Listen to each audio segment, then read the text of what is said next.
علم گیا وہ دور کی ٹھوکر لگی، وہ زمانہ چلا گیا۔ ذاتی محنت، ذاتی لگن، جدوجہد، کوشش، سعی و پیہم انسان کو آگے بڑھاتی ہے۔ آج کا زمانہ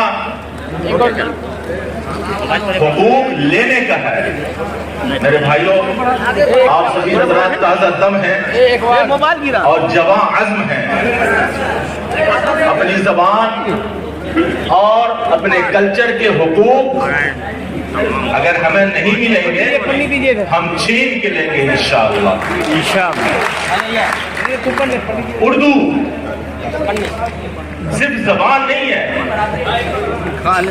ہمارے محترم بڑے بھائی کرم فرما ماسٹر جمیل صاحب، انہوں نے ہندی کا ایک محاورہ سنایا، میں تو عربی کا اور اردو کا بندہ ہوں۔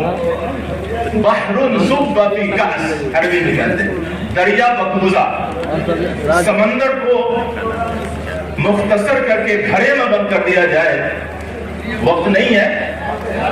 اردو ایک زبان نہیں ہے، زبان کے لیے علاقہ ہوتا ہے، ماحول ہوتا ہے، جہاں لوگ بولتے ہیں، تکلم کرتے ہیں، تعبیرات، محاورے، تلمیحات، استعارات، ساری چیزیں انسانوں کے زبان سے نکلتی ہیں تو زبان بنتی ہے۔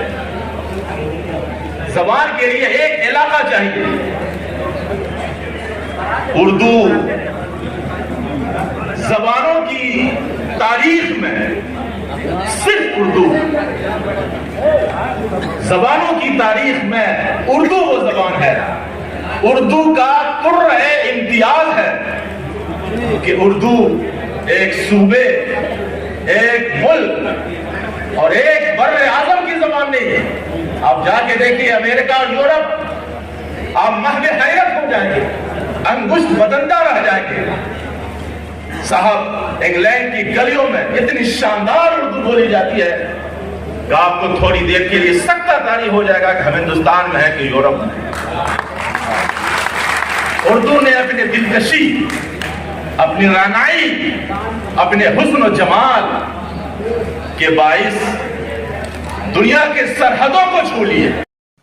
اسی طرح کی اور ویڈیوز پانے کے لیے اعجاز ہاشمی ندوی کو سبسکرائب کریں۔